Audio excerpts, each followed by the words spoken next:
Story. I'll marry any man who fixes my car, the millionaire laughed. Then this single dad stopped. The world, from Isabella Romano's perspective, was a silent movie playing on the other side of triple-paned, soundproof glass. From her office on the 82nd floor, the city of Chicago spread out below like a circuit board, intricate and alive, but utterly remote. Taxis were yellow specks. People were ants. The constant thrumming energy of millions of lives was reduced to a muted, panoramic wallpaper for her own. Her office was a testament to expensive taste and profound emptiness. A single, monolithic desk of polished obsidian stood in the center of the room. There were no photos, no sentimental trinkets, no clutter. It was less a workspace and more a shrine to sterile efficiency, a place where billion-dollar deals were born and human sentiment came to die. Isabella, perched on her ergonomic throne of Italian leather, embodied the room's spirit. Her raven black hair was pulled into a severe, elegant chignon. Her silk blouse was the color of cream, her pencil skirt the color of charcoal. The only splash of color was the crimson sole of her Christian Louboutin heels, a flash of fire in a monochrome world. She ended her call with a click, the finality of it echoing in the vast silence. "No, Robert," she had said, her voice smooth and cold as riverstone. "The numbers are the numbers." Henderson knew the terms of the leverage. Feelings don't factor into a hostile takeover. Send the final documents. I want his signature on my desk by noon. She didn't wait for a reply. She hadn't gotten to where she was the sole owner of Romano Equity, a private firm feared and respected in equal measure by waiting. She moved. She struck. She conquered. She swiveled her chair to face the window. The Henderson deal was done. Another company absorbed. Another portfolio swollen. She should have felt a rush of victory, a thrill of the kill. Instead, all she felt was quiet. A deep, hollow echo in the chambers of her chest. It was the same feeling she'd had after closing the Singapore acquisition and the London real estate venture before that. The thrill was in the chase. The victory was just a receipt. Her life was a collection of receipts. Her penthouse apartment, a few floors above, was the same. A museum of designer furniture no one ever sat on, a state-of-the-art kitchen, a private chef used twice a week, a walk-in closet the size of a studio apartment, filled with armor for a battle. She won every day, but that left her feeling defeated every night. She was 30 years old, a self-made millionaire 100 times over, and she was suffocating. A sudden, unwelcome impulse seized her. It was a foreign feeling, a crack in the polished veneer of her control. An email from her real estate manager had popped up on her screen an hour ago, a subject line she'd ignored. Blackwood Estate Maintenance. The estate. She'd bought it 6 months ago at an auction, outbidding a tech billionaire just for the sport of it. 100 acres of rolling hills and old-growth forest 2 hours outside the city. It came with a sprawling stone manor she had never seen, a stable she had no intention of filling, and a tranquility she had no idea how to use. It was another trophy, left to gather dust. Today the thought of it was different. It wasn't a line item on a spreadsheet. It was a place with trees, with dirt, with air that wasn't filtered through a corporate HVAC system. She stood up, the decision made in an instant. "Cancel my afternoon," she said to the empty room, her voice startlingly loud. She strode out of the office, her heels clicking a sharp, decisive rhythm on the marble floor. Her assistant, a perpetually nervous young woman named Claire, looked up in surprise. "Miss Romano, but you have the quarterly review at 2 p.m. and—" "Reschedule it. Something's come up," Isabella said, not breaking her stride. She didn't need to explain. Explanations were for people who weren't in charge. In the subterranean garage, her car waited. It wasn't just a car. It was a statement. A Koenigsegg Gemera, a 4-seater megacar that was more spaceship than automobile. Its liquid silver paint seemed to absorb the fluorescent light and glow from within. It was absurdly fast, obscenely expensive, and utterly, perfectly her. Or at least, the her she presented to the world. The engine ignited with a guttural roar that vibrated through the concrete pillars. She revved it once, a primal scream of frustration and power, before peeling out of the garage and into the city's steel canyons.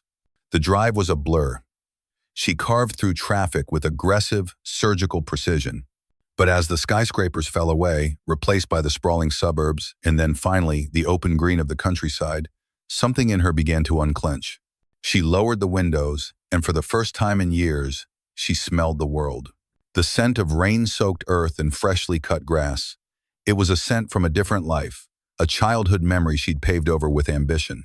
The road narrowed, trees forming a dense canopy overhead, dappling the asphalt with shifting patterns of light and shadow. Her GPS indicated the estate was another 20 miles ahead. She was in the middle of nowhere. No other cars, no buildings, just the road, the trees, and the throaty hum of her $2 million engine. And then, a sound, a cough. A single metallic hiccup from the engine that was as alien as a human sob in her sterile office. Her eyes darted to the dashboard, no warning lights. She pressed her foot on the accelerator. The car's response was a sick, sputtering lurch. Another cough, this one, wetter, more desperate. She felt the immense power beneath her die, the engine's roar fading into a wheezing gasp. The car coasted for another 100 yards, its momentum bleeding away with terrifying speed, before rolling to a final, silent stop on the gravel shoulder. The silence was absolute, broken only by the frantic thumping of her own heart and the unfamiliar sound of birdsong. "No," she whispered. "No, no, no." She turned the key. The dashboard lit up. The electronics were fine, but the engine only answered with a defeated click. She tried again. Click. And again. Click. Click. Click. It was dead. Utterly, completely dead. "Unbelievable," she snarled, slamming her palm against the steering wheel. The sting felt good, a small, sharp dose of reality. She pulled out her phone. The signal was a single, fragile bar. She called the Platinum Concierge service that came with her elite credit card. "Platinum Assist, how may I help you?" a cheerful, disembodied voice asked. "My car has broken down," Isabella said, her voice tight with barely suppressed rage. "I need a flatbed tow truck sent to my location immediately. A specialist, someone who can handle a Koenigsegg." "Of course, ma'am. Can you provide the make and model?" Isabella gritted her teeth. "It's a Gemera. Tell them to be careful." "Very good. And your location?" Isabella looked around. There were no street signs, no landmarks, just an endless wall of green on either side of the road. "I don't know. My GPS says I'm on a road with trees." There was a pause. "Ma'am, without a cross street or a highway marker, it will be very difficult to dispatch." "Figure it out," she snapped, hanging up before the woman could reply. She was stranded, powerless, a feeling so foreign it made her skin crawl. A dusty, 20-year-old pickup truck, its bed filled with rusted farm equipment, rattled past. The driver, a weathered man in a flannel shirt, slowed down, giving her and her space-age car a long, curious look before chugging on his way. A hot wave of shame and embarrassment washed over Isabella. Her, the titan of industry, reduced to a roadside spectacle for a farmer. Defeated, she leaned against the warm metal of her useless car. The sun beat down, and she could feel the silk of her blouse starting to stick to her back. This was ridiculous. It was absurd. It was almost funny. A bitter laugh escaped her lips. She fumbled for her phone again, her thumb hovering over her social media app. Her profile was a curated masterpiece of success photos from charity galas, summits in Dubai, skiing in Aspen. A perfect life. With a reckless, defiant impulse, she switched to the camera and started recording a video story. She panned from her own annoyed face to the sleek, dead car and then to the empty road. "Well, here's my day so far," she said, a sarcastic, sharp-edged laugh in her voice. Stranded in the absolute middle of nowhere. She let out another short, mocking laugh. "You know what? I'm so done with this. I swear," she declared to her 2 million followers, her voice dripping with the kind of hyperbole only the truly privileged could muster. "I will marry any man who can fix this car. Right here, right now." She paused, looking directly into the lens, a glint of genuine, mocking challenge in her eyes. "Any man, I dare you." She hit post without a second thought. For a moment, she felt a thrill, a tiny, reckless spark in the vast, empty cathedral of her life. She had no idea she had just lit a fuse. 20 minutes crawled by. In Isabella's world, 20 minutes was an eternity. It was the time it took to close a 7-figure deal, to fly by helicopter from one end of the city to another, to make or break a company's future. Out here, on the edge of a nameless road, it was just time, empty and useless. The sun was a merciless hammer, beating down on the silver hood of her car. The silence, once a novelty, had become oppressive, amplifying her own rising panic. Her phone was now on its last legs, the battery icon a sliver of angry red. Her celebrity-fueled dare on social media felt less like a witty joke now, and more like a desperate, pathetic plea. A few more cars had passed, their drivers slowing to gawk at the incongruous sight of a supercar stranded like a beached whale, but none had stopped. She was a curiosity, not a person in need of help, an exhibit in a roadside zoo. Just as a genuine tendril of fear began to curl in her stomach, she heard it. It wasn't the aggressive roar of a high-performance engine or the silent glide of an electric vehicle. It was a low, steady rumble. A rhythmic, unassuming rattle that spoke of age, reliability, and countless miles traveled. An old Ford Ranger pickup truck materialized out of the heat haze, its paint the faded blue of a well-loved pair of jeans. It slowed, its indicator light blinking with a lazy rhythm, and pulled onto the gravel shoulder about 20 feet ahead of her. The truck wasn't a wreck, it was a tool, cared for by a man who respected his tools. There were dings on the fender and a patch of rust near the wheel well, but the windows were clean and the tires had good tread. It was the complete antithesis of her pristine, useless machine. The driver's side door opened with a familiar metallic groan, and a man emerged. He was tall, with broad shoulders that strained slightly against the fabric of a faded t-shirt, bearing the logo of a place called Miller & Sons Garage. His jeans were worn, his work boots scuffed and stained. He moved with an easy, unhurried grace that she immediately, instinctively, filed under the category of unsophisticated. He was, she assessed with a practiced, critical eye, a local. The kind of man who fixed his own sink, mowed his own lawn, and probably considered a trip to the city a major excursion. He wasn't part of her world. He wasn't even in the same universe. He started walking toward her, and she felt her defenses rise, her posture stiffening. She braced herself for some clumsy pickup line, some awestruck comment about the car. He stopped a respectful few feet away, his eyes a surprising, warm hazel, taking in the situation with a calm intelligence. He didn't gawk at the car. He glanced at it, then at the open road, and then met her gaze directly. "Trouble with the car?" he asked. His voice was calm, a low baritone that matched the rumble of his truck. There was no hint of mockery, no fawning admiration. Just a simple, direct question. It was so straightforward that it disarmed her. "It would appear so," she replied, her tone colder than she intended. She couldn't help it. Aloofness was her armor. "I doubt you can help. It's complicated. It's a Koenigsegg," she wanted to add. "You probably think it's a spaceship." The man wasn't offended. A small, knowing smile touched the corners of his mouth. It wasn't a condescending smile, it was patient, as if he had all the time in the world and had seen this exact brand of city-bred arrogance 1,000 times before. "All cars are complicated until you look under the hood," he said, his gaze dropping to the front of the Gemera. "Mind if I try?" Before she could formulate a suitably dismissive reply, a second voice, tiny and clear as a small bell, piped up from the truck. "Daddy, is the shiny car sleepy?" Isabella's gaze shifted to the passenger window of the Ford Ranger. A small face, framed by a halo of messy blonde hair, was peeking over the door. A little girl, no older than 6, with huge, curious blue eyes fixed on the silver beast. The man's entire demeanor softened instantly. The shift was so complete, it was like watching the sun break through clouds. He turned his head back toward the truck, his voice dropping into a gentle, loving register that seemed entirely at odds with his rugged appearance. "It might be, sweet pea," he called out. "I'm just going to see if I can wake it up." He looked back at Isabella, his expression once again calm and professional, but she had seen that flicker of tenderness. It was a language she didn't speak. The men she knew, lawyers, brokers, CEOs, spoke of mergers and profit margins. They didn't use words like sweet pea. She watched the interaction, a strange, unreadable emotion fluttering in her chest. Against her better judgment, against every instinct that told her to guard her territory and her multi-million-dollar asset, she found herself reaching for the latch.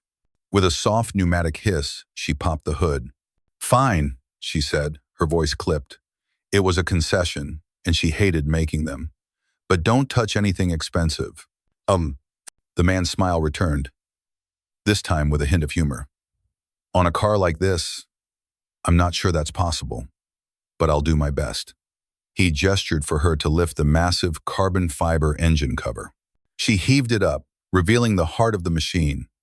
It was a masterpiece of engineering, a terrifyingly complex web of wires, hoses, and gleaming metal. It looked less like an engine and more like the exposed core of a nuclear reactor. The man, Leo, she read from the faded embroidery on his shirt, leaned over it without a hint of intimidation. He didn't whistle in awe. He didn't comment on its beauty or power. He just looked. His focus was absolute, his eyes scanning the layout with a professional, diagnostic intensity. For a moment, Isabella felt a wave of internal commentary rise up, the cynical voice of her world. What does this grease monkey think he's going to do? Poke it with a wrench? He's probably just trying to get a story to tell his buddies at the local bar. But then he began to work, and the voice in her head fell silent. His hands, she noticed, were calloused and marked with the faint scars of 1,000 minor cuts and burns. There was grease etched into the lines of his knuckles that soap would never quite wash away. They weren't the manicured hands of the men she knew, men who used their hands to sign checks and shake on deals. These hands knew how things worked. They spoke a language of grit and friction and tangible results, a language her world had outsourced and forgotten. He didn't touch anything at first. He just looked and listened, asking her to try the key again. Click. Okay, he murmured, more to himself than to her. He pointed. The starter solenoid is engaging. So it's not that. His fingers, surprisingly nimble, began to trace the path of a thick wiring harness. Did you hit any big bumps before it died? A pothole? The road is perfectly smooth, she said, surprised at how quickly she answered. Any strange sounds? A whine? A pop? Just a clunk, and then nothing. He nodded, absorbing the information. He moved with a quiet confidence that was starting to unnerve her.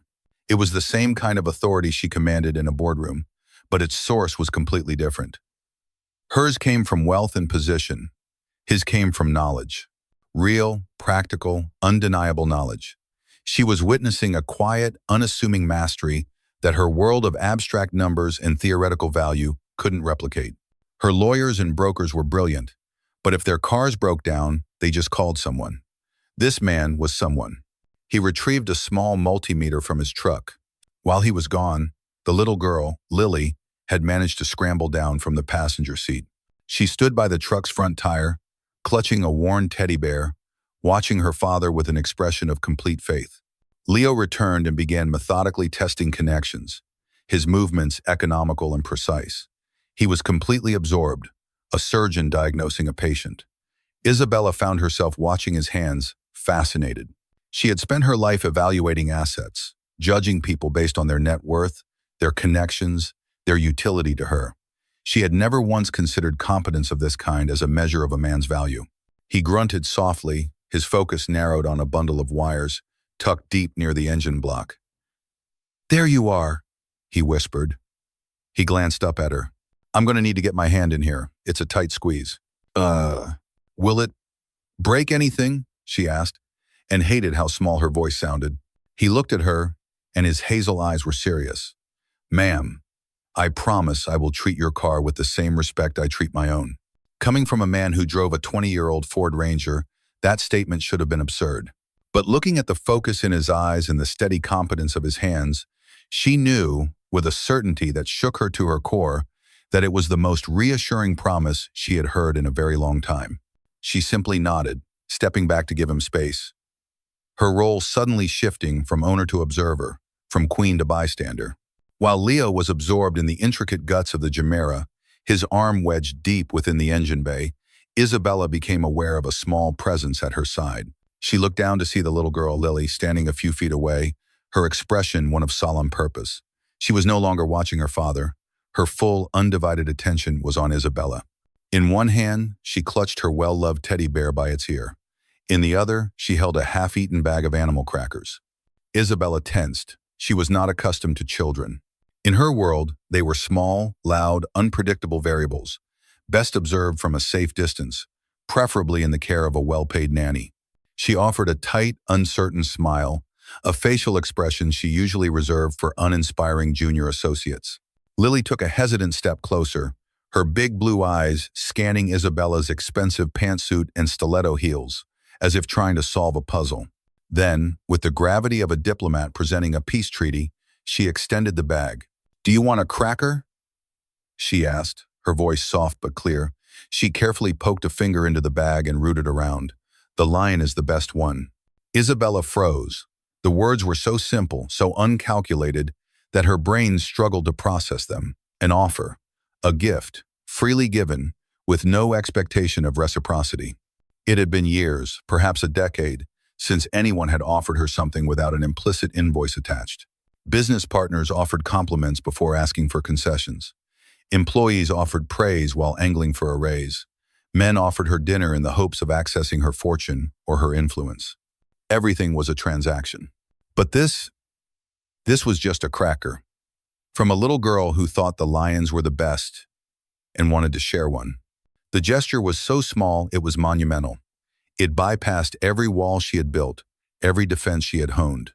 It slipped through the cracks of her cynicism and landed directly in the hollow, quiet place in her chest. For a dizzying second, she felt an emotion so foreign she couldn't name it. It was a painful, poignant ache.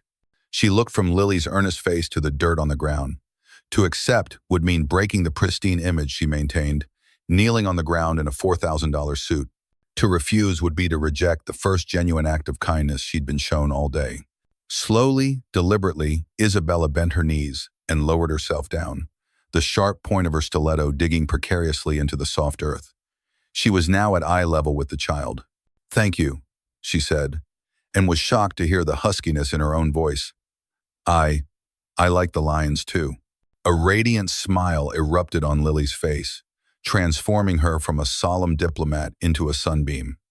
Isabella reached out and took the single lion-shaped cracker Lily proffered. It felt impossibly fragile in her hand.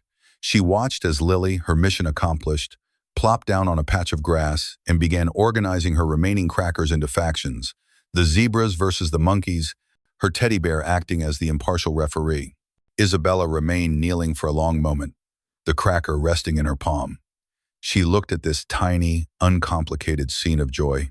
It was a world away from her silent office and panoramic views, yet it felt more real, more substantial than any stock portfolio she managed. A sharp click, followed by a metallic whirring sound, snapped her out of her reverie. Leo pulled his arm from the engine, a triumphant smudge of black grease on his forehead. "Okay," he said, his voice confident. "Try it now." Isabella stood up, brushing invisible dust from her knees. She slid into the driver's seat, the familiar scent of expensive leather, a strange contrast to the earthy smell of the cracker she still held. She put the key in the ignition, her heart hammering. She turned it. The engine didn't just start, it exploded into life. The powerful V8 roared, a primal, thundering sound that vibrated through the frame of the car and deep into her bones. It was the sound of power, of control, of her world being set right again. Relief washed over her, so potent it was almost dizzying. She looked at Leo, who was wiping his greasy hands on a rag, his expression one of quiet satisfaction. She stared at him in disbelief. Her specialist concierge couldn't even find her, and this man, this local mechanic, had resurrected her $2 million megacar on the side of a deserted road. The relief was immediately followed by instinct. The world was right again, which meant the rules applied again. A service had been rendered, a debt was owed, a transaction needed to be completed. She immediately reached for her purse, a sleek Hermes clutch. She unclasped it and pulled out her wallet. "Right, well, that's incredible," she said, her voice regaining its crisp, businesslike efficiency. "What do I owe you? Name your price. I'll make it worth your while. $500 for your time?" She held up the bills, a clear, simple solution to a clear, simple problem. Leo stopped wiping his hands. He looked at the money in her hand, then up at her face. The look of quiet satisfaction was gone, replaced by something else. It wasn't anger or offense. It was disappointment. A profound, quiet disappointment that struck Isabella harder than any insult could. It was as if she'd passed a test, only to fail the final, most important question. I didn't stop for money, ma'am, he said, his voice low and even. Isabella's hand faltered. Her entire operating system seemed to crash. What? She asked, genuinely confused. Of course you did. You run a garage. This is what you do. It's a business. Fixing cars is my business, he corrected gently. Helping people is just what you do. There's no charge for that. Her mind raced, trying to compute this new data. He was refusing $500. It didn't make sense. Everyone had a price. That was the first rule of her world. Then, why did you stop? She asked, the words coming out more vulnerable than she intended. Because you were stranded, he said, as if it were the most obvious reason in the world. And because I'd want someone to do the same for me and my daughter. He gestured with his head toward Lily, who was now trying to make her teddy bear eat a cracker. Have a safe trip. He folded the rag, tucked it into his back pocket, and turned to walk back to his truck. He was leaving. Just like that. The transaction was incomplete, the social contract as she knew it violated, and he was simply walking away. Panic, cold and sharp, seized her. It was the same feeling she got when a deal was about to collapse, a feeling of control slipping through her fingers. Wait, she called out, her voice louder than she expected. Leo stopped and turned, his hand on the door of his truck. He waited, his expression patient. She fumbled for words, her usual arsenal of confident commands and witty dismissals completely useless. I made a stupid video earlier, she stammered, the confession spilling out before she could stop it. On social media, a joke, I said I'd marry. Her voice trailed off as the full, mortifying weight of her words landed on her. Leo's expression didn't change, but a flicker of understanding entered his eyes. He cut her off, saving her from having to finish the humiliating sentence. His voice was gentle, without a trace of mockery. I saw it, he said quietly. Isabella felt her face flush, a hot tide of shame rising from her chest. You saw it? My buddy back at the gas station showed it to me on his phone right before I headed out this way, he explained. To be honest, that's why I almost didn't stop. The words stung, but not because they were cruel. They stung because they were true. He had seen her at her worst arrogant, mocking, reducing a human connection to a transactional joke, and he had still stopped. He continued, his voice a little more serious now. I'm not looking for a wife, ma'am, especially not one who thinks she can buy one with a car repair. There it was, the truth, laid bare. She wasn't a person to be courted. She was a client to be serviced, and she had just treated him the same way. All her wealth, her power, her cutting-edge car, they all felt like cheap, gaudy props in that moment. She was the one who was cheap. She looked at him, standing there in his faded jeans and grease-stained shirt, a man of simple dignity, and she felt utterly, completely humbled. You're right, she said, her voice barely a whisper.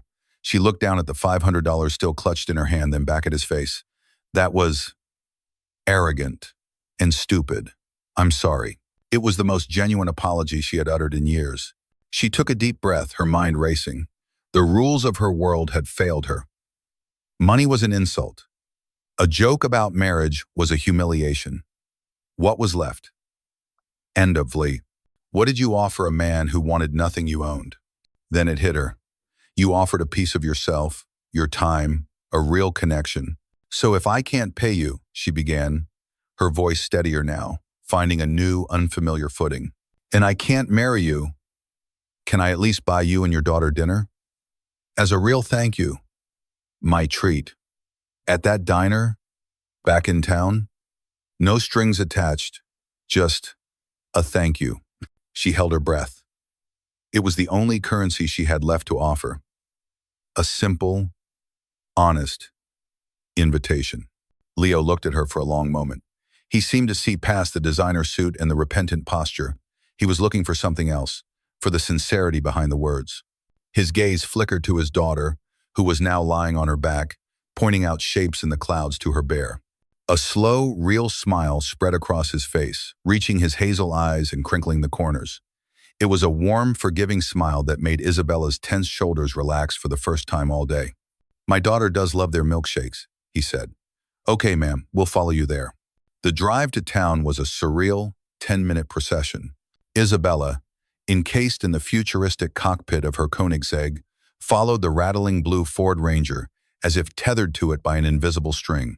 The thunderous roar of her engine felt absurdly out of place on the quiet two-lane road, a disruptive shout in a tranquil library. She felt like she was piloting a predator that had mistakenly wandered into a petting zoo. The town, when they reached it, was like a movie set from a bygone era. A single main street was lined with brick-front buildings, an old-fashioned cinema with a faded marquee, a hardware store with a wooden bench out front, and a town square with a small, neat gazebo. There were no high-rise buildings, no luxury boutiques, no glaring digital billboards. It was a world rendered in warm, gentle colors, a stark contrast to the sharp, cool silvers and blacks of her own. Leo's truck signaled and pulled into a parking spot in front of a building with a cheerful, buzzing neon sign that read, "The Corner Booth Diner." Isabella expertly maneuvered the Gemera into a space across the street. The moment she switched off the engine, a profound silence descended, and she felt a dozen pairs of eyes on her. Her car didn't belong here. By extension, neither did she. For the first time since she was a struggling intern, she felt the uncomfortable prickle of being an outsider. Leo was already out of his truck, lifting a beaming Lily into his arms. He waited for Isabella on the sidewalk, seemingly oblivious to the attention she was drawing. He simply nodded toward the diner's entrance, a gesture that was both an invitation and a reassurance. Taking a deep breath, Isabella stepped out of her car and crossed the street, the click-clack of her heels on the asphalt sounding unnervingly loud. Pushing through the glass door of the diner was like stepping into a different decade. The air was thick with the comforting, greasy aroma of fried bacon and brewing coffee. A jukebox stood in the corner, its chrome trim gleaming. The floors were black and white checkered tile, and the booths were upholstered in cracked, ketchup-red vinyl. It was everything her world of minimalist aesthetics and curated sensory experiences was not. It was loud, cluttered, and unapologetically, vibrantly real. A woman with a towering beehive of blonde hair and a name tag that read Flo looked up from behind the counter. Her face broke into a wide, familiar grin. "Leo, and look at my little lily bug," she boomed, her voice raspy with years of shouting orders over the sizzle of the grill. "The usual table for you two?" "You know it, Flo," Leo said with an easy smile. "But we've got a guest today." Flo's eyes swiveled to Isabella. She took in the designer suit, the expensive handbag, the perfectly styled hair. Her smile didn't falter, but a flicker of undisguised curiosity entered her gaze. "Well, look at that. Welcome, Anna. Grab any empty booth you like." Leo led them to a booth in the back corner.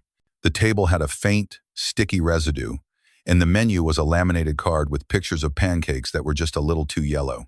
Isabella slid onto the vinyl seat, feeling as conspicuous as if she'd worn a ball gown to a barbecue. Lily wriggled into the spot between them, creating a small, warm buffer.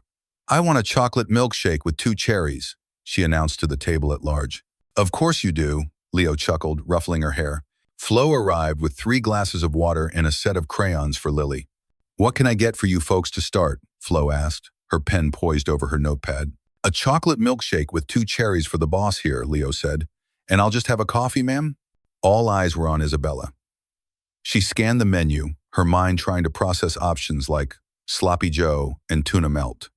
These weren't dishes, they were concepts from a forgotten television show. "I'll also have a coffee, thank you." As Flo bustled away, an awkward silence settled over the table. Isabella, a master of negotiation and corporate small talk, found she had nothing to say. What did one talk about with a small-town mechanic? The weather? The local sports team? It was Leo who broke the silence, his tone casual. "So, Romano Equity. I saw the name on a magazine cover once at the drugstore. Said you were one of the sharpest minds in finance." Isabella was taken aback. "You read financial magazines?" "Sometimes," he said with a shrug. "It's good to know how the other half lives. Sounds complicated, all those numbers and projections." "It is," she said, finding her footing on this familiar ground. "We primarily deal with leveraged buyouts and asset restructuring. My firm identifies undervalued companies, acquires them, streamlines their operations for maximum profitability, and then either integrates them or sells them off. It's about seeing potential where others don't." She delivered the lines with practiced ease. It was her standard elevator pitch, a shield of professional jargon. "Streamlines," Leo repeated, tasting the word. "That means people lose their jobs sometimes." It wasn't an accusation, just an observation. "Sometimes," Isabella admitted, a little defensively. It's a necessary part of ensuring the long-term health of the company. Huh. He took a sip of his coffee. I guess my work is the opposite. I don't streamline things. I put them back together. Find the one broken piece so the whole thing can run again. The comparison hung in the air, simple and profound. He wasn't just talking about cars. Flo arrived with Lily's milkshake, a tall, magnificent creation topped with a mountain of whipped cream and the requisite 2 cherries. Lily's eyes went wide, and she let out a gasp of pure, unadulterated joy. She grabbed the spoon and plunged it into the whipped cream with surgical precision. Watching her, Isabella felt a pang of something that felt dangerously close to envy. When was the last time anything had made her that happy? A successful deal brought a grim satisfaction, a new purchase, a fleeting thrill, but this kind of simple, explosive joy, it was a foreign language. So, Leo said, turning the tables on her, what does one of the sharpest minds in finance do for fun? The question caught her completely off guard. Fun? She opened her mouth to answer, and what came out was a list of activities that were merely extensions of her work. I attend charity galas. I sit on the board of the museum. I network. I travel for business. Even as she said the words, she heard how hollow they sounded. Her hobbies were just more work in a different outfit. She had no real hobbies. No passion projects that didn't have a potential ROI. The realization landed with a quiet, thudding weight. She looked down at her hands, neatly folded on the table. I don't really have much time for fun, she admitted, the confession costing her a significant amount of pride. Leo didn't gloat or press the point.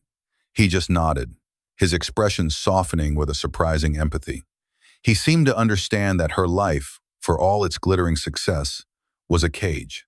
I get that, he said quietly. Life gets busy.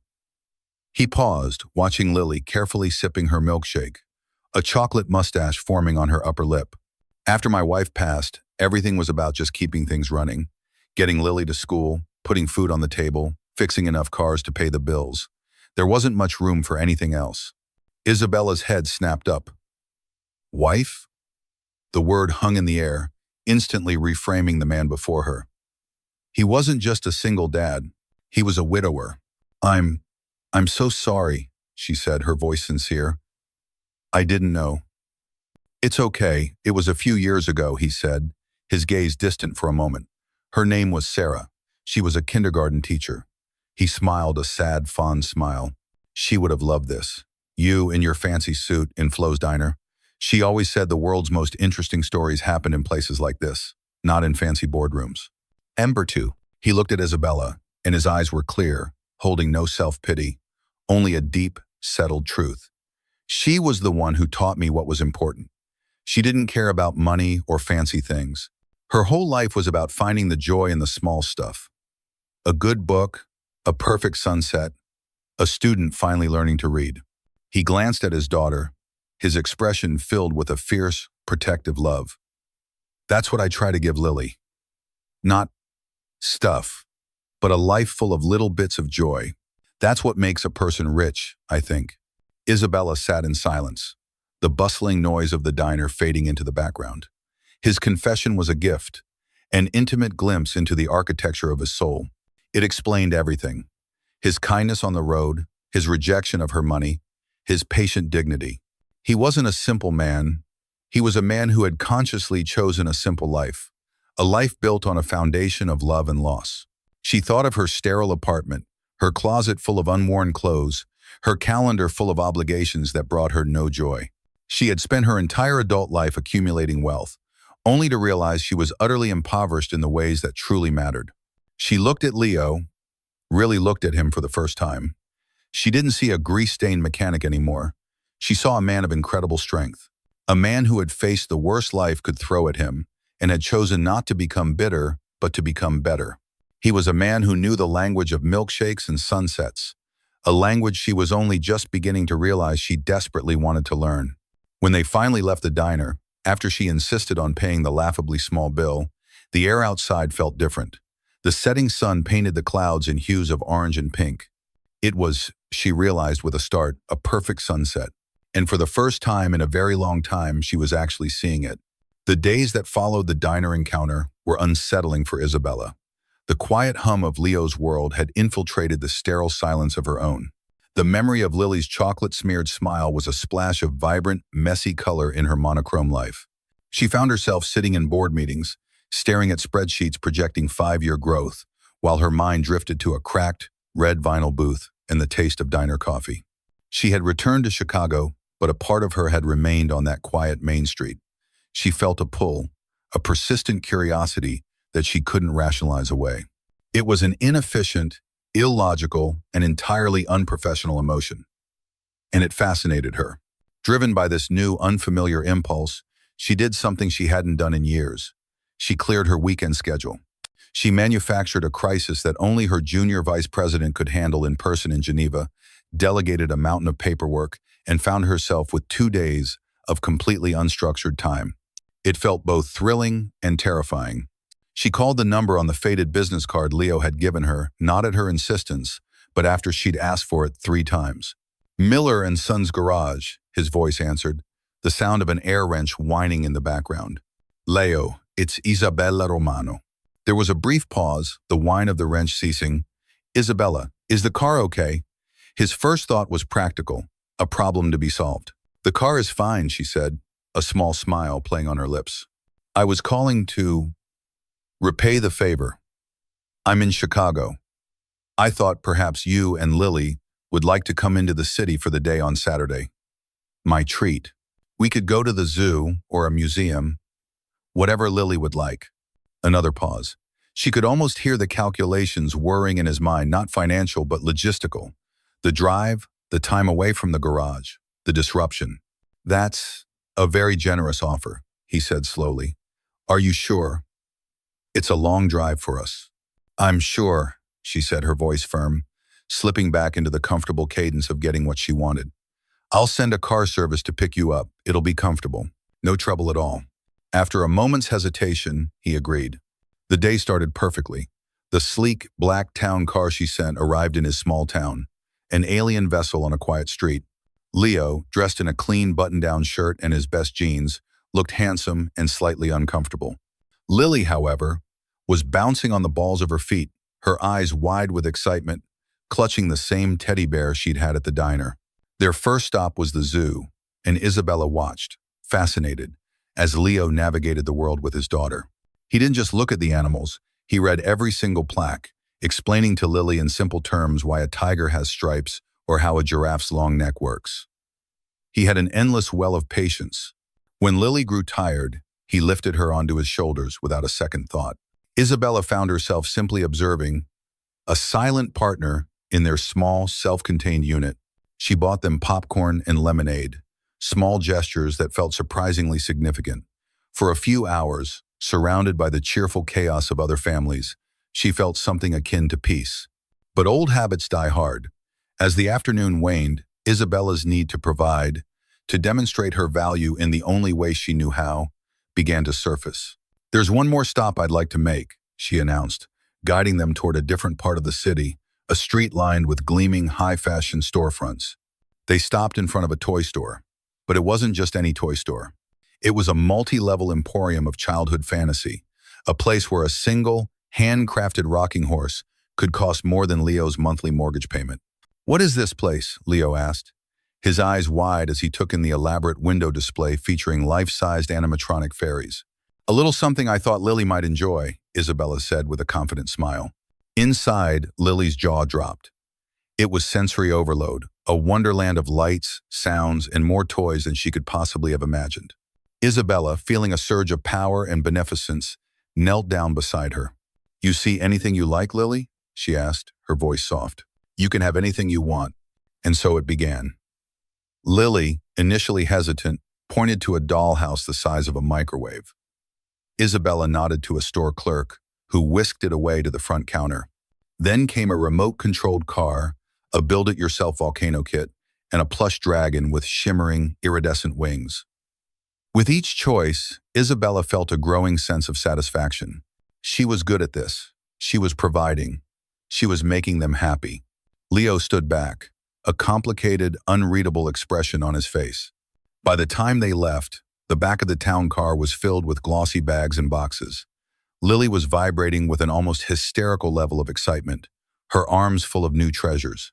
Isabella felt a triumphant glow. She had given them a perfect day. The ride back was quiet at first, Lily having finally crashed, asleep in her seat amidst the pile of new toys. It was Leo who spoke first, his voice low and serious, all traces of the day's light-hearted fun gone. Isabella, that was a lot. She deserved it, Isabella said simply. She's a wonderful little girl. I know she is, he said. That's why we'll be returning most of it. Isabella's head whipped around. What? Why? She loved it all. She loved the idea of it all, he corrected gently but firmly. No, 6-year-old needs a $100 dragon. It's too much. It's overwhelming. I don't understand, she said, genuinely bewildered. It was a gift. I wanted to do something nice. He turned in his seat to face her more directly, his hazel eyes earnest. I know you did. And I appreciate the thought behind it. I really do. But my wife and I, we always agreed. We wanted Lily to value people, not things. We wanted her to find joy in a story I tell her, or a walk in the woods, not in a pile of plastic. When you give a child everything she points at, the joy of getting something special disappears. Nothing is special anymore. And then the things start to matter more than the people giving them. His words were not an attack, but they landed like one. He was critiquing her entire philosophy of affection. She had used her money as a tool, a shortcut to happiness, and he was telling her it was a blunt, clumsy instrument that could do more harm than good. I just wanted her to be happy, Isabella whispered, feeling a familiar sting of shame. She was happy at the zoo, Leo said, his voice softening. She was happy with the popcorn. That was you, spending time with her. That's the gift, Isabella. The rest is just stuff. The rest of the drive passed in a thick, uncomfortable silence. When they arrived back at his house, he insisted on carrying the sleeping Lily inside himself. Isabella was left in the car, surrounded by the glossy, empty symbols of her failure. A few days later, still smarting from the rebuke, Isabella received an invitation. It was for the annual Starry Night Gala, a high-profile charity event she sponsored every year. It was the glittering pinnacle of her world, a night of champagne, fake smiles, and million-dollar donations. An idea formed in her mind, a chance to redeem herself, to show Leo her world on her terms, to prove that it wasn't all shallow and transactional. She called him, her voice bright and persuasive. I know it's not exactly a night at the diner, she'd said, but it's for a good cause. It would mean a lot to me if you would be my guest. To her immense surprise, after a long pause, he agreed. The night of the gala arrived. Leo, in a rented tuxedo that fit him surprisingly well, looked solid and out of place amongst the flock of slender, predatory men in their bespoke suits. He was like a sturdy oak tree in a forest of decorative plastic ferns. He was quiet, observant, and clearly uncomfortable. Isabella, draped in a stunning sapphire gown, guided him through the crowd, feeling a strange mix of pride and anxiety. She was proud to have him by her side, a bastion of authenticity in a sea of artifice. But she was also anxious, seeing her world through his eyes. The forced laughter, the air kisses, the conversations that were nothing more than veiled power plays. And then she saw him. Julian Vance, tall, handsome, with an easy, predatory smile that had once charmed her and now made her stomach clench. Her ex-fiancé. Their relationship had been what her father called a strategic alliance, a merger of two powerful families that had fizzled out with a whimper rather than a bang. Julian's eyes scanned the crowd and locked onto her. His smile widened as he began to stride toward them, a shark sensing a disturbance in the water. Isabella, darling, he purred, his eyes flicking dismissively over Leo. I didn't expect to see you, and you've brought a friend. The way he said friend made it sound like a slightly embarrassing medical condition. Julian, Isabella said, her voice cool. This is Leo. Leo, this is Julian Vance. Leo extended a hand. Nice to meet you. No. Julian looked down at Leo's calloused hand as if it were a strange insect, before reluctantly shaking it. Leo, he repeated, his tone laced with condescension. And what is it you do, Leo? I'm a mechanic, Leo said simply, his gaze steady. Julian let out a short, incredulous laugh. A mechanic. How? Quaint.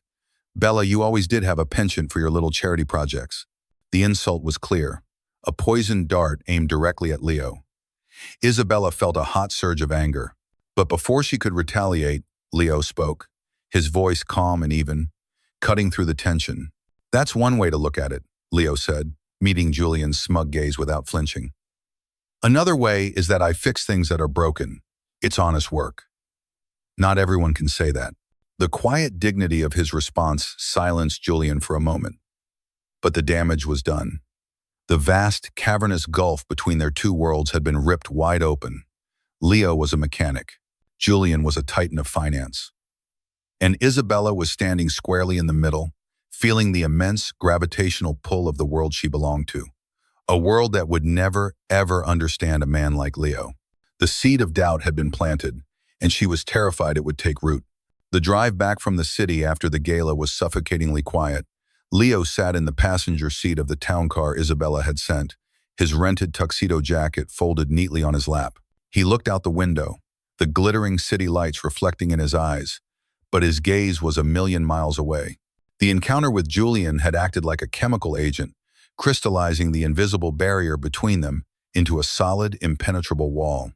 Isabella, sitting beside him, was a tempest of conflicting emotions. She was furious at Julian for his smug cruelty, but a deeper, more unsettling part of her was ashamed. Julian, for all his awfulness, was a product of her world.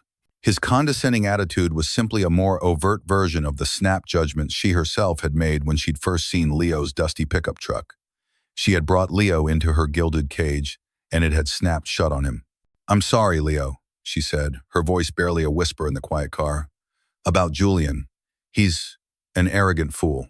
Leo turned from the window, his expression not angry, but weary. "He's not the problem, Isabella." Then what is?" "He just said what everyone else in that room was thinking," Leo stated, not with bitterness, but with a flat, pragmatic acceptance. "I don't belong there. It's not my world. I felt like I was wearing a costume." "That's not true," she insisted, though the words felt hollow even to her. "You were with me. And that's the only reason I wasn't thrown out," he countered, a sad smile touching his lips. "I'm the mechanic who fixed your car. It's a cute story, a charity project like he said. But it has an expiration date, doesn't it?" His question hung in the air, unanswered for the rest of the long, dark drive. 2 days later, the silence between them had become a chasm. Isabella hadn't heard from him, and her pride, that old stubborn monster, kept her from calling him. But the thought of leaving things as they were, tarnished and broken by Julian's poison, was intolerable. She found herself driving out of the city again, this time not in the ostentatious Koenigsegg, but in a discreet black sedan she kept for less conspicuous travel. She had no plan, no agenda. She just knew she had to go to him. She found him at the garage.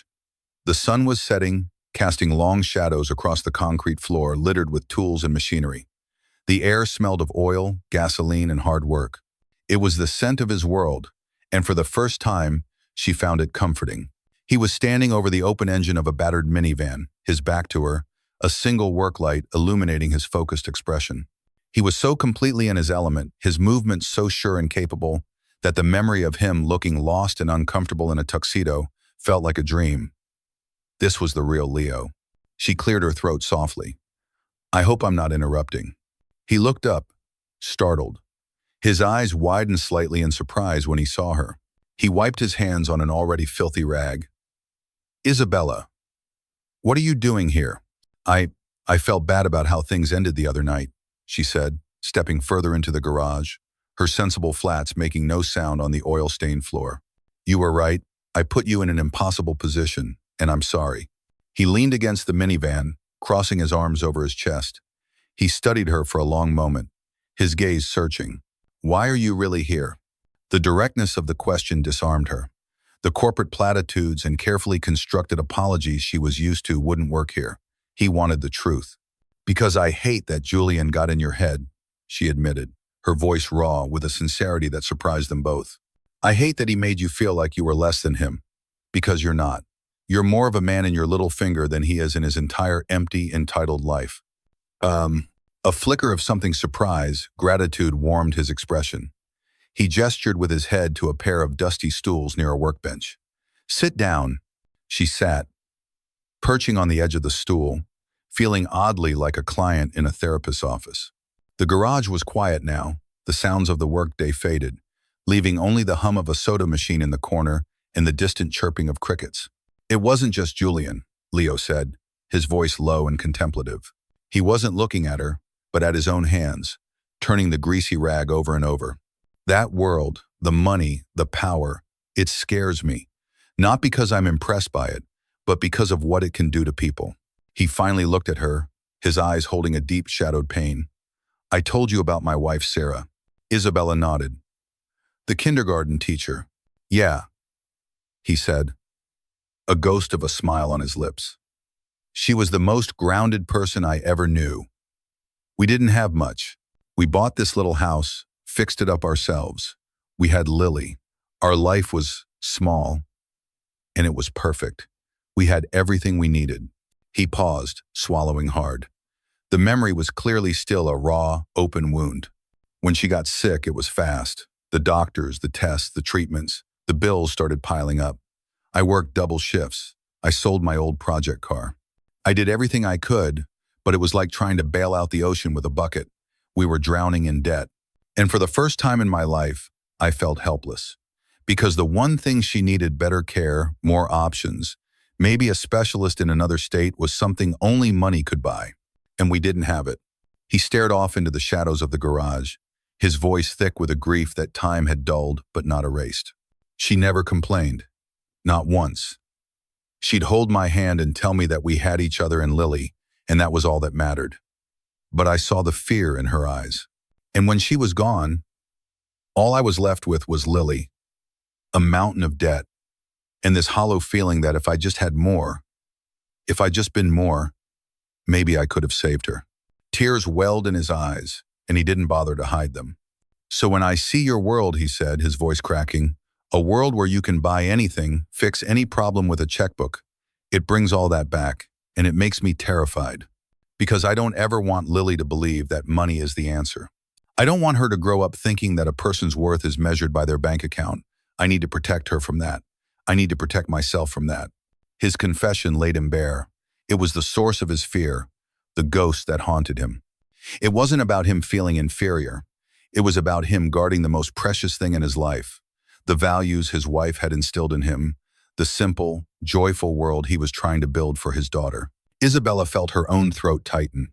Her world of hostile takeovers and leveraged buyouts seemed so childish and insignificant in the face of his raw adult pain. For her, money was a tool for power. For him, its lack had been a source of ultimate powerlessness. In that moment of shared silence and vulnerability, she felt compelled to offer a piece of herself in return. It wasn't a transaction, it was an offering. "Julian," she began, her voice soft. "He and I were engaged. It feels like a lifetime ago." Leo looked at her, his expression shifting from grief to curiosity. "It wasn't a romance," she explained, looking down at her own hands. "It was a merger. Our families have been in the same circles for generations. Our fathers thought it was a brilliant strategic move. Romano Equity and Vance Capital, united. It would have created an empire." She let out a short, bitter laugh. "I never loved him. I'm not even sure I liked him. Being with Julian was like constantly negotiating a contract. Every dinner was a networking opportunity. Every vacation was a chance to forge new alliances. He never once asked me what I wanted, what made me happy. He just assumed we wanted the same thing, more." She looked up, meeting Leo's gaze. "I felt like one of his assets, a valuable property to be managed and displayed. The night I broke it off, he didn't ask why. He didn't fight for me. He just checked the prenup and told me I was making the biggest financial mistake of my life." She had never told anyone that before. Not her father, not her friends, if she could even call them that. Admitting it felt like admitting she had been a fool, a commodity that had almost been sold. By sharing their stories, their ghosts, they had bridged the chasm between them. He, the man who'd had everything that mattered and lost it. She, the woman who'd had everything else and realized it meant nothing. They were two profoundly lonely people, scarred by different tragedies, who had stumbled across each other on a deserted road. He doesn't get to win, Isabella said with a sudden fierce clarity. He doesn't get to define what we are. Leo looked at her, and for the first time since the gala, the weariness in his eyes was replaced by a glimmer of hope. He reached out, his calloused, grease-stained hand covering hers where it rested on the workbench. His touch was warm, steady, and real. It wasn't a handshake to seal a deal or a polite social gesture. It was a simple, profound connection, a promise that they were in this, whatever this was, together. The fragile peace they had forged in the quiet of the garage was shattered 3 days later.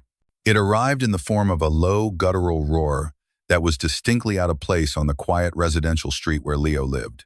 Isabella, who had stayed in town at the local inn, was at his house, attempting to help Lily build a formidable-looking pillow fort in the living room. Leo was in the kitchen making them all sandwiches. It was a scene of such simple domestic bliss that it felt almost dreamlike to Isabella. The roar grew louder, culminating in the squeal of tires. Leo came out of the kitchen, wiping his hands on his jeans, a frown creasing his brow. What in the world was that? Isabella's blood ran cold. She knew that sound. It was the sound of money and arrogance. She stood up and walked to the front window, pulling back the curtain just as the driver's side door of a gleaming, jet-black Aston Martin DB11 opened. Julian Vance emerged. He was dressed not in a suit, but in what he likely considered country casual, a ridiculously expensive cashmere sweater, tailored trousers, and pristine leather loafers that were clearly not designed for walking on anything but polished marble. He looked at Leo's small, tidy house with an expression of profound disdain, as if he were a health inspector surveying a condemned property. Isabella, Leo said, his voice a low warning. He had come to stand beside her. I know, she said, her stomach twisting into a tight knot. I'm so sorry. Julian strode up the walkway, his expensive shoes crunching on the gravel. He didn't bother knocking. He simply pushed the front door open, which had been left slightly ajar, and stepped inside. There you are, he said, his voice filling the small living room, sucking all the air out of it. I knew I'd find you in this hovel. I've been worried sick, Bella. I thought you'd been kidnapped by some backwoods cult. Lily, peeking out from behind the pillow fort, let out a small gasp and ducked back inside.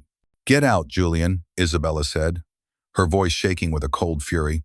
Now, is that any way to greet your rescuer? He said with a patronizing smirk.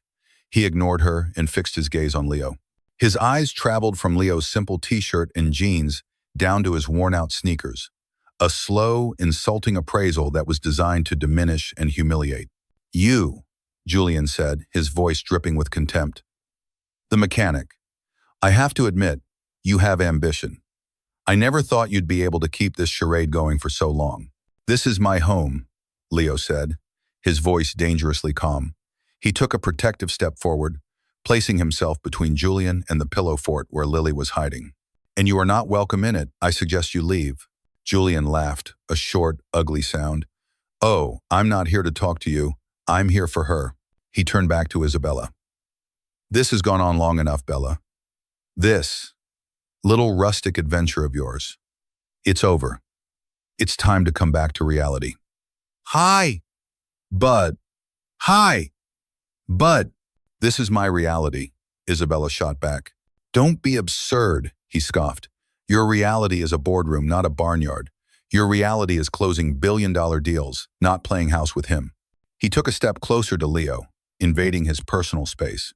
I did some digging on you, he said in a conspiratorial whisper that was loud enough for everyone to hear. Leo Miller owns a small house with a big mortgage, works at a garage he doesn't even own, drowning in medical debt from his late wife. A real sob story. Did you cry for her? Did you tell her all about how you're a man of simple dignity? It's a good angle, I'll give you that. The cruelty of the attack was breathtaking.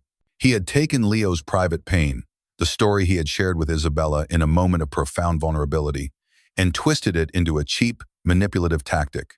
Isabella saw Leo flinch, a flicker of raw hurt in his eyes, before it was replaced by a steely resolve.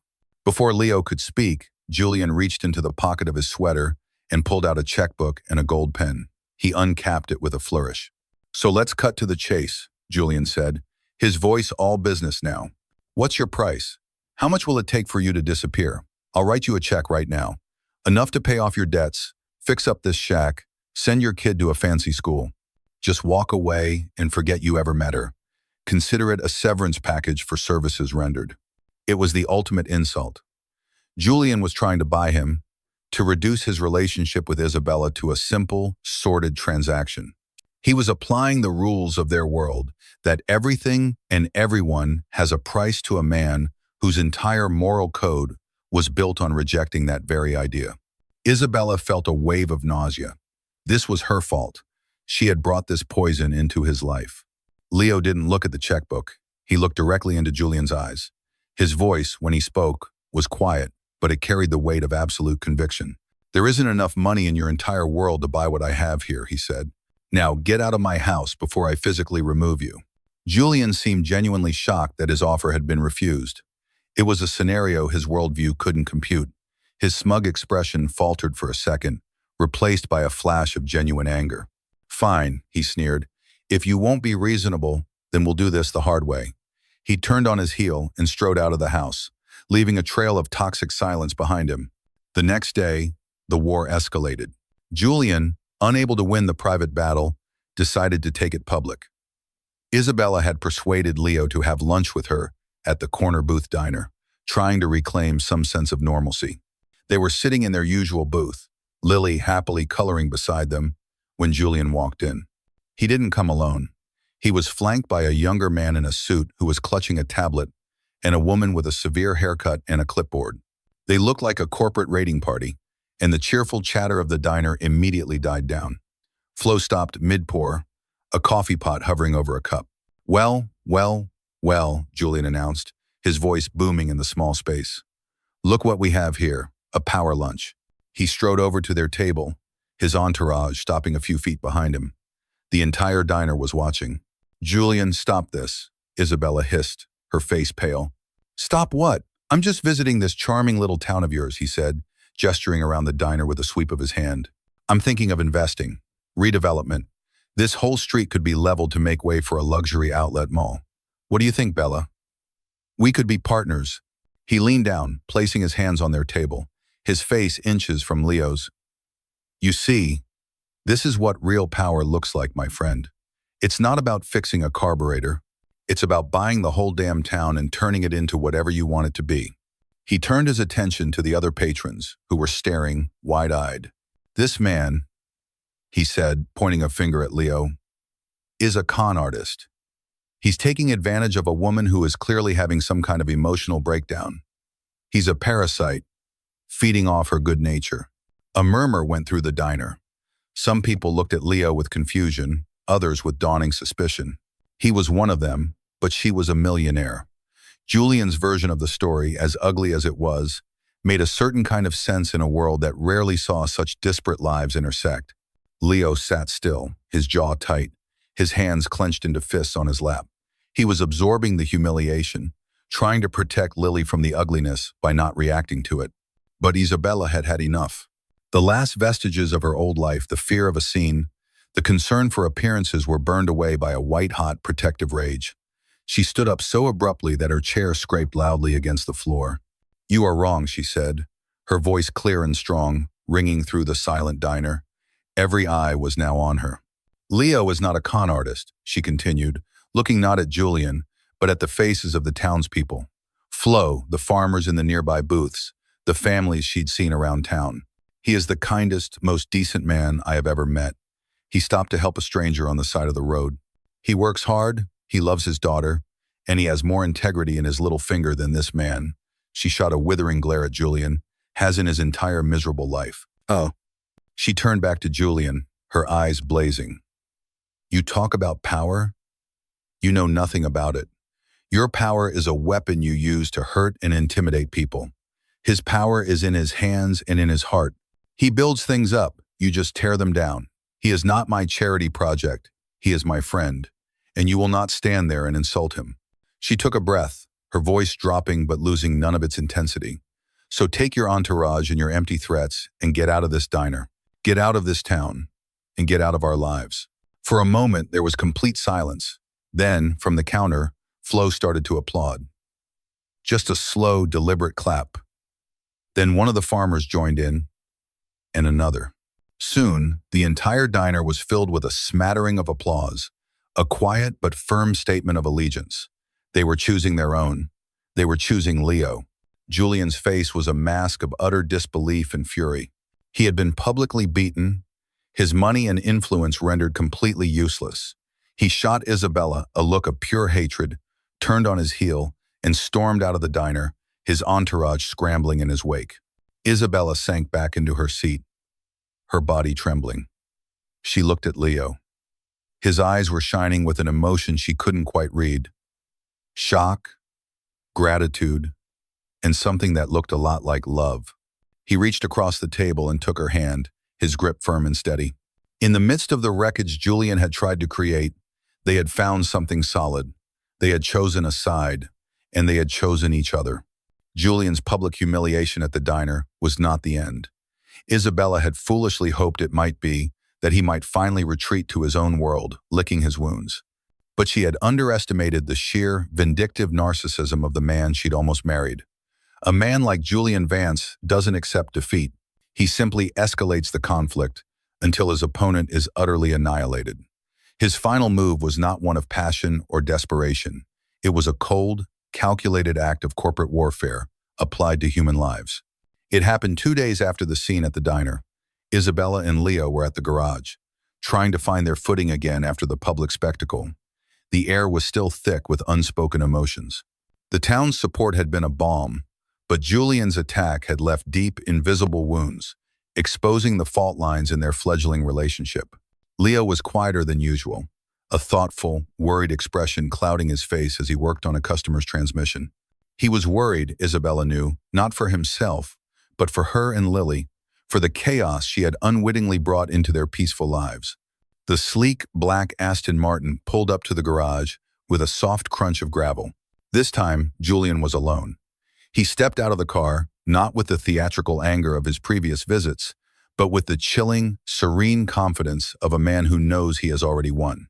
He was holding a slim, leather-bound folder. "Don't you ever give up?" Leo said, stepping out from under the hydraulic lift, a wrench in his hand. He looked less like a mechanic and more like a soldier preparing for another wave of attack. "Giving up is for people who have other options," Julian said smoothly. He ignored Leo and addressed Isabella, who had stood up from the stool where she'd been watching him work. "I'm here to make one final appeal to your senses, Bella, to remind you of who you are." "I know who I am," Isabella said, her voice steady. "No thanks to you." "Do you?" Julian's smile was predatory. "You're a businesswoman, an investor. You understand the value of a controlling interest. You appreciate a well-executed acquisition. That's what I'm here to offer you." He walked toward them, stopping in front of the workbench. He opened the leather folder and slid a thick document across the greasy surface. Isabella looked down. The cover page was emblazoned with the logo of a commercial real estate firm. The title read, "Deed of Ownership." Her eyes scanned the details. Property address, 114 Miller Street. That was the address of this garage. Seller, Mr. Alistair Finch. Alistair Finch was the elderly, semi-retired man who owned the garage, the man who had given Leo his first job years ago. Buyer, Vance Capital Holdings. Her blood turned to ice. "Mr. Finch is moving to Florida to be with his grandchildren," Julian explained, his voice dripping with false sympathy. "He was looking to sell, to liquidate his assets for a comfortable retirement. I made him an offer he couldn't refuse, a very, very generous offer." He tapped a finger on the document. "I own this place now, Bella. The building, the land, the hydraulic lifts, every last greasy wrench." Leo stood frozen, the wrench hanging limply in his hand. His face was pale. This was more than just his job. This was his sanctuary, his life's work. It was the place where he had built his reputation, where he provided for his daughter. And Julian had bought it out from under him like it was nothing more than a square on a Monopoly board. "You son of a bitch," Isabella whispered, her voice trembling with rage. "Language, darling," Julian chided. "This isn't an act of cruelty. It's an act of love, a demonstration." He picked up the deed, holding it out to her. His final, grand, terrible gesture. "This is for you," he said. "A gift. Now you can own him and his whole little world. You can be his benevolent landlord. We can keep him on his staff if you like. He seems competent enough with his hands." The full, monstrous scope of his plan became horrifyingly clear. He hadn't just bought the garage to put Leo out of a job. He had bought it to turn Leo into Isabella's employee, her subordinate. He was trying to poison their relationship from the inside out, to twist it into the very transactional, power imbalance dynamic he'd accused them of having. He was making Leo a literal charity project. It was a move of such profound sociopathic cruelty that Isabella felt physically sick. This was the checkmate. He had found a way to use her own wealth and power against her, to make her complicit in Leo's humiliation. Leo finally spoke, his voice raspy with disbelief and devastation. He wasn't looking at Julian. He was looking at Isabella. "I can't," he said, shaking his head slowly. "I can't be a part of this. I can't work for him, and I can't work for you." His words struck her harder than any of Julian's insults. "I can't work for you." In his eyes, she was now inextricably linked to this act of violation. Julian had successfully driven the ultimate wedge between them, using the very thing that defined her in the world: her money. Isabella looked from Leo's heartbroken face to Julian's smug, triumphant smile. She looked at the deed in his hand, the legal document that represented the death of everything pure and real she had found here. In that moment, something inside her snapped.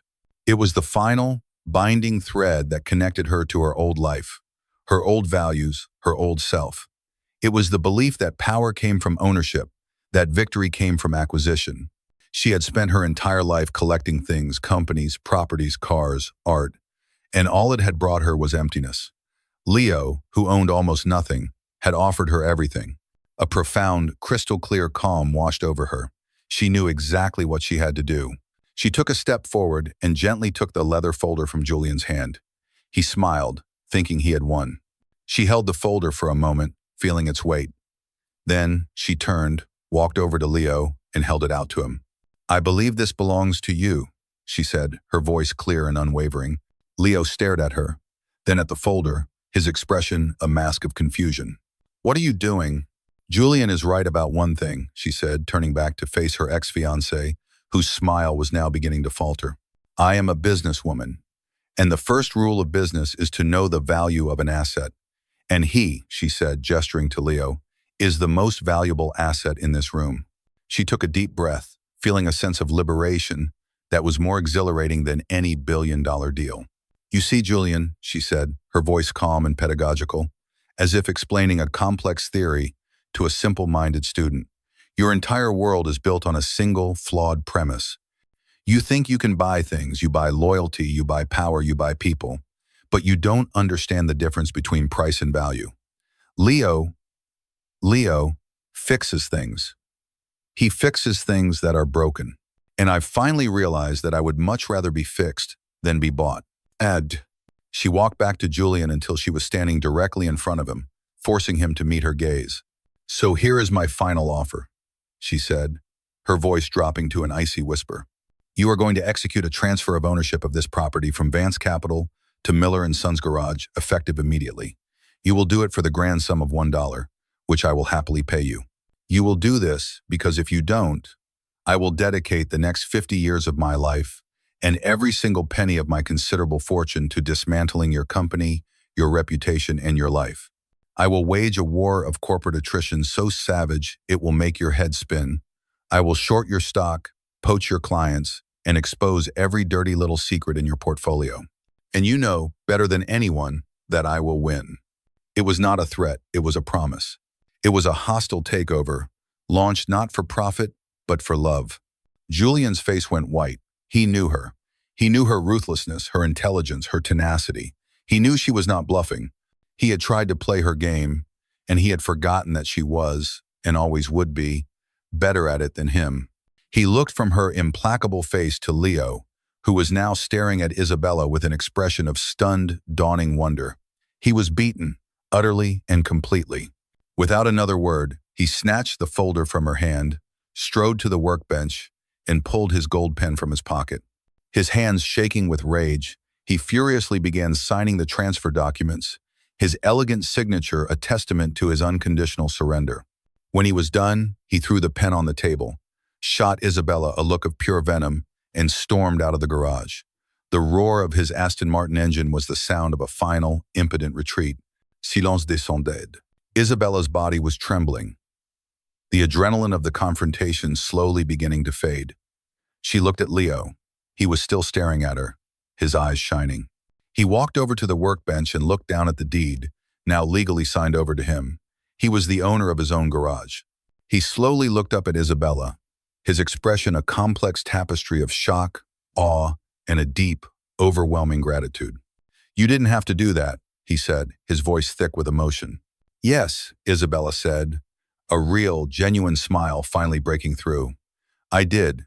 It's time I started investing in things that actually matter." The silence that followed Julian's retreat was profound. It wasn't empty, like the silence of Isabella's high-rise office. It was dense, filled with the weight of everything that had just happened. The air still vibrated with the energy of the confrontation, the scent of burnt rubber from Julian's tires hanging faintly in the air like the ghost of a defeated dragon. Leo stood motionless, staring down at the signed deed on the workbench. His name, Miller and Sons Garage, was now legally bound to the place where he had poured his sweat and skill for 15 years. It was his. The dream he had shared with his late wife, the legacy he hoped to one day pass on to Lily, had been realized in the most violent and unexpected way imaginable. He reached out a hand, his fingers tracing the embossed seal on the paper, as if to confirm it was real. Isabella watched him, her own heart beating a slow, steady rhythm. The adrenaline had faded, leaving behind not exhaustion, but a deep, quiet sense of rightness. She had wielded her power, the very thing that had isolated her for so long, not as a weapon of acquisition, but as a shield. For the first time, her wealth didn't feel like a burden or a barrier. It felt like a tool she had finally learned how to use for good. Finally, Leo looked up from the deed, his eyes meeting hers. They were filled with a complex storm of emotions, gratitude, shock, and a sliver of unease. "Isabella," he said, his voice husky, "this is too much. I can't accept this." It's done, Leo," she said softly. "Number." He shook his head, pushing the leather folder back toward her. "This isn't right. This is what he does. He buys things. He throws money at problems. I can't let you do that for me. It makes me feel like I owe you something I can never repay." His pride, his fierce independence, was one of the things she admired most about him. She understood immediately. For them to move forward, they had to be partners. Equals. Her grand gesture, while necessary to defeat Julian, had inadvertently created a new power imbalance between them. She walked to the workbench and stood beside him, looking down at the papers. "Okay," she said, her mind, so accustomed to finding creative solutions to complex financial problems, immediately seeing a path forward. "Then let's restructure the deal." Leo looked at her, confused. "Restructure? You're right. It's not a gift," she said, meeting his gaze. "It's an investment. I am now an investor in Miller and Sons Garage." She tapped the page. "This is the initial capital injection. I expect a return on my investment. We'll draw up a formal agreement.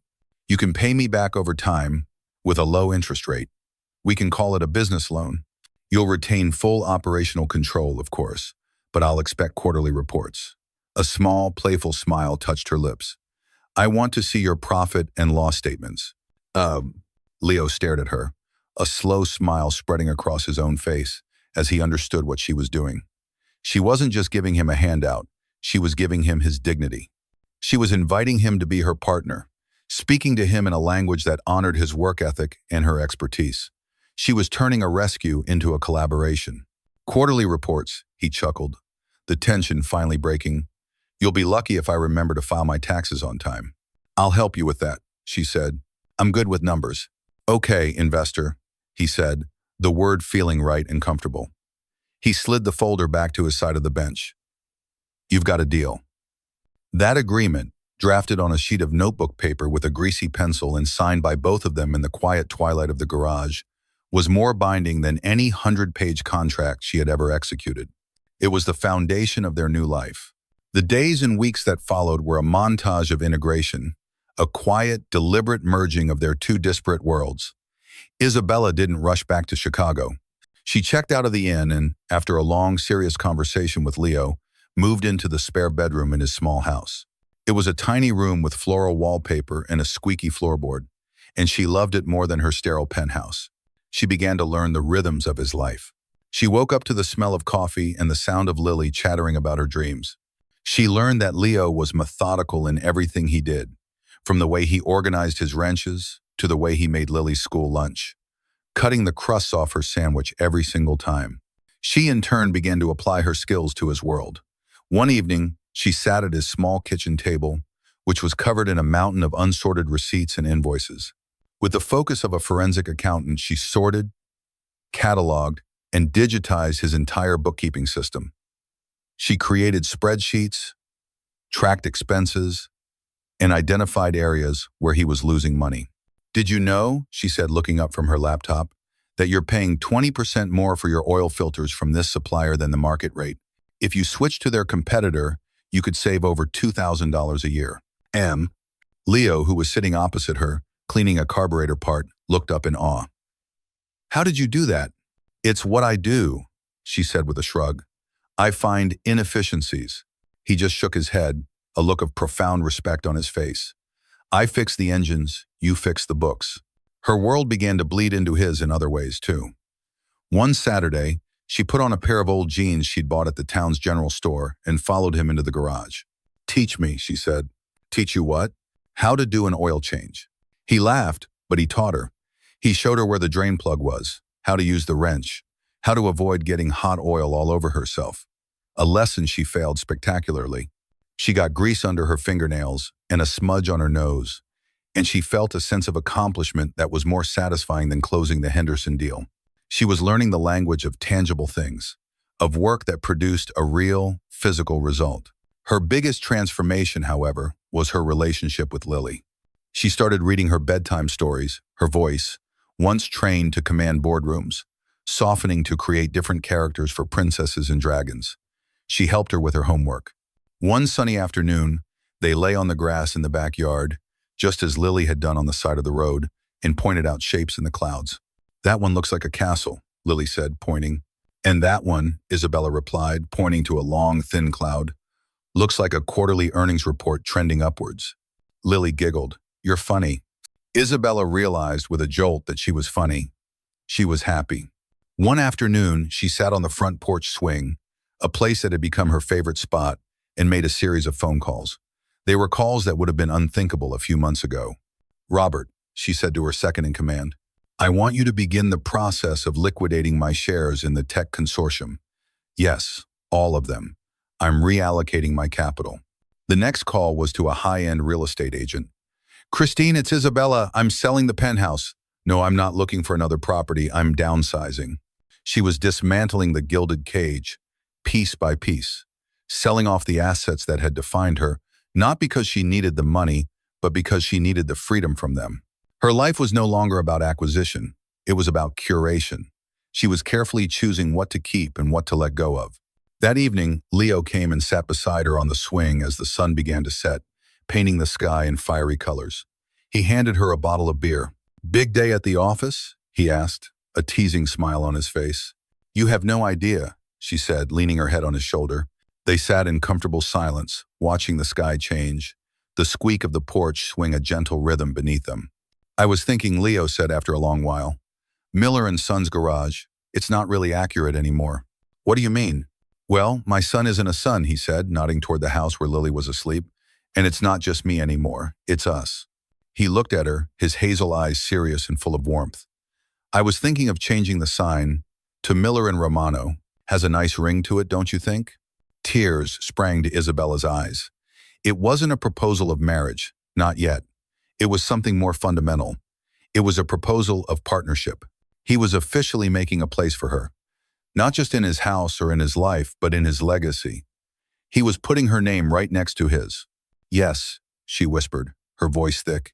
"It has a perfect ring to it." She had come to this town a stranded millionaire, thinking she could buy anything she wanted. She had been wrong.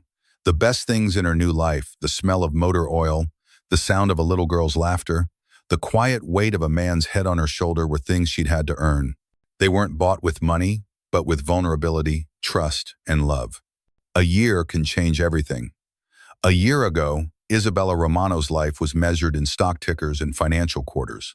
Her world was a silent, air-conditioned cage of her own making, high above a city she never truly touched.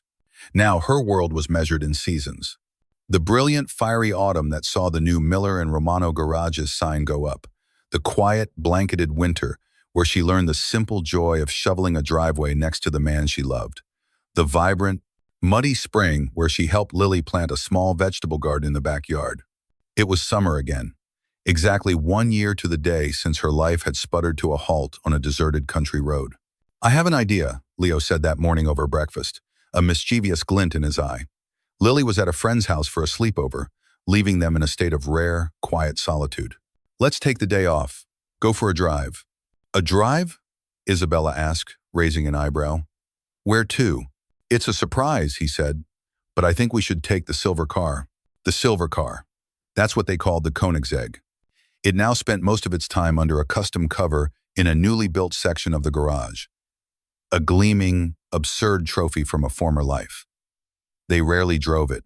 Its thunderous engine felt out of place in their quiet world, but they could never bring themselves to sell it. It was, after all, the unlikely vessel that had brought them together.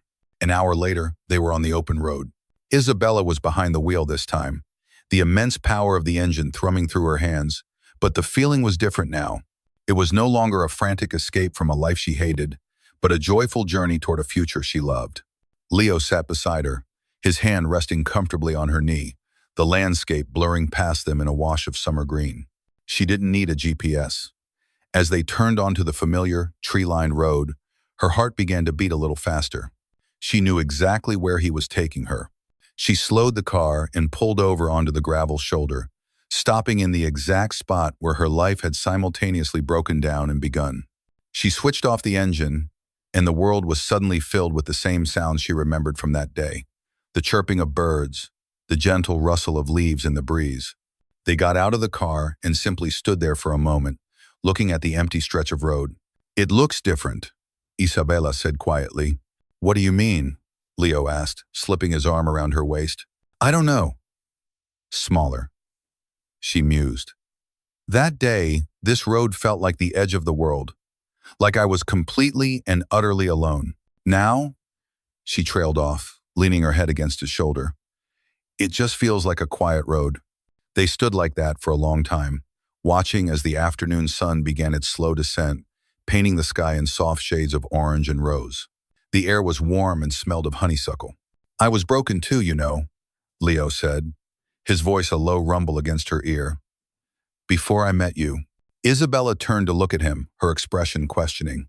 "I thought I was doing okay," he continued, his gaze fixed on the horizon. "For Lily. I was getting up every day. I was going to work. I was making sure she was happy and safe. I was running, but I wasn't living. After Sarah died, I locked a part of myself away. I was afraid to feel anything too deeply, afraid to let anyone new in. My life was like a car that could still drive, but the engine was running cold. It was functional, but there was no warmth, no fire." He turned to face her, taking both of her hands in his. His calloused palms were warm and familiar. "And then you came along," he said, his hazel eyes shining with an emotion so deep it made her breath catch. "This brilliant, terrifying, beautiful woman in a spaceship of a car. You were a mess, but you were a magnificent mess.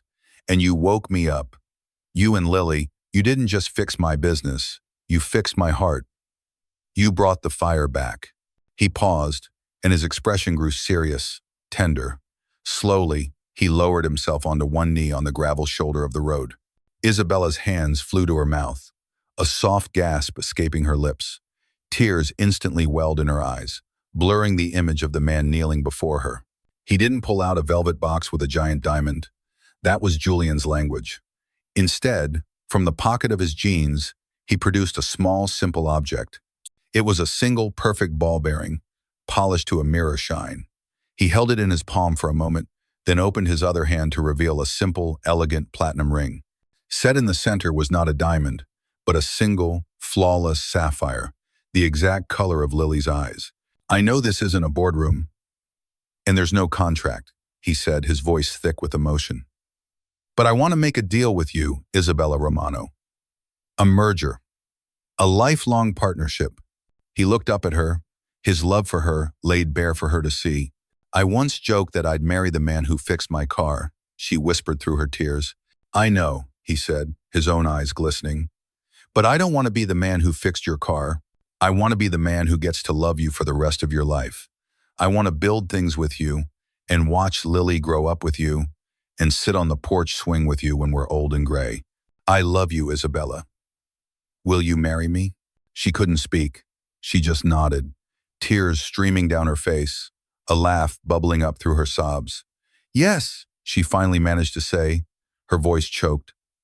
Yes, of course, yes. He slid the beautiful, perfect ring onto her finger. It fit as if it had been forged for her. He stood up, and she threw her arms around his neck, burying her face in his shoulder as he lifted her off the ground, spinning her around in a circle on the side of the road where their story had begun. As he set her down, she looked at the ring, then at his face, then at the silver car gleaming in the sunset. It was all so impossible, so improbable, so perfectly, wonderfully real. She had once stood in this very spot, a powerful, lonely woman who thought the world could be bought. Now, she stood here rich in ways she had never imagined, having finally learned that the most valuable things in life, love, family, a true partner could only be given and received for free. The joke she had made to the world a year ago had turned into a sacred promise, a promise made not with sarcasm, but with a full and grateful heart. It was never about the car, it was about the journey. And her journey home was finally complete. Thank you so much for joining us on this journey with Isabella and Leo. We believe that the most powerful stories are the ones that remind us of the incredible power of human connection. What did you think of their story? What was your favorite moment? Let us know in the comments below. We love reading your thoughts. And if you haven't already, please subscribe to UpStory and turn on notifications so you don't miss our next tale.